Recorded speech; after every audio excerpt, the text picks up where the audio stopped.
The letter arrived without a stamp. Thick parchment, sealed with black wax in the shape of an open eye. Inside was a simple message. You have been selected as the heir to Whisperhall Manor. 1 night of stay is required to claim full ownership. I thought it was a prank. I had no family left. Still, I drove out to the countryside, far from cell towers, far from towns. The manor sat atop a hill, shrouded in fog. Massive, silent. When I opened the gates, I heard wind howl, but the trees didn't move. Inside, the house was in perfect condition. No dust, no cobwebs, fire already lit in the hearth. Like someone was expecting me. I explored every room except one. A large wooden door at the end of the east hallway was nailed shut from the outside. Dozens of rusted iron spikes hammered deep. Above it, carved into the wood, "Do not enter after dark." I asked aloud, "Why not?" The fire in the fireplace extinguished immediately. Just before midnight, I found the portrait gallery. Lining the walls were oil paintings of former residents, all with the same last name, Ashcroft. Every face was scratched out, except one. The final painting at the end of the hall showed a woman in a black gown, facing away. Her nameplate was missing. As I got closer, I noticed her head had turned slightly, just enough to see one pale eye staring at me over her shoulder. When I blinked, it was a different painting entirely. This time, she was smiling. At 1 a.m., all the clocks in the manor began to tick, even ones that were broken. The grandfather clock outside my bedroom struck once, then again, and again, 13 times, then silence. I looked out the window, but the hill below the manor was gone. No trees, no road, just fog rolling endlessly. When I turned back, there were muddy footprints on the bedroom floor, but I hadn't left the room, and they were leading toward my bed. I woke to whispering, not words, just shapes of sound moving behind the wallpaper. I pressed my ear to the wall and heard breathing.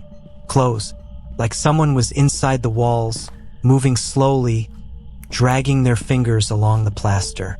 Then, a woman's voice, gentle, right beside my head. "You came back. We remember you." The wallpaper split open slightly, as if something had pressed a face into it from the other side. A single word scratched into the cracked paint. "Stay." At exactly 3 a.m., I heard nails snapping wood. The door to the east wing, the one sealed shut with rusted iron, was open. The hallway beyond was pitch black, colder than the rest of the manor.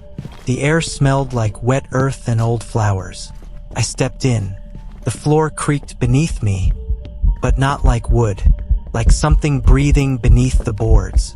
On the walls, portraits of people I didn't recognize, but one of them looked exactly like me, only older. It was dated 1874. At the end of the east wing, I found a locked nursery. The handle was wrapped in black ribbon. Inside, everything was untouched.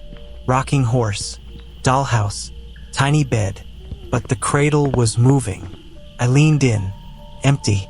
Then, a child's voice behind me. "Are you the new father?" I turned. No one. But on the wall behind me, written in red crayon, "You left us last time. Don't leave again." In the grand dining hall, the table was set for 10. Candles burned, food steamed, glasses filled with red wine. I hadn't touched any of it. But as I stepped closer, the chairs pulled themselves out, sat down by themselves, one by one. Then, a woman's voice from the head of the table. "Let us eat. You owe us that." The empty plates filled with rotten meat, insects squirming between the bones. A toast was raised by no one visible. I ran. The cellar door was unlocked now. I went down. The stone steps were damp, and the air throbbed, like a heartbeat echoing from underground. At the bottom, A door made of black iron, covered in scratches. Inside, a second manor. Smaller, twisted, mirrors where windows should be. Rooms that bled into one another. Furniture fused with the walls. I saw myself walking through it, but my eyes were gone. He looked up at me and smiled. I don't know how long I've been here. The clocks tick backward now. The sun never rises. The paintings now show my face, aging rapidly with each passing hour. Last night, I saw a new letter on the entryway table, sealed in black wax. Same invitation, different name. You have been selected as the heir to Whisperhall Manor. 1 night of stay is required. I understand now. The house never needed an owner. It needed a host, and I've set the table for whoever opens that letter next.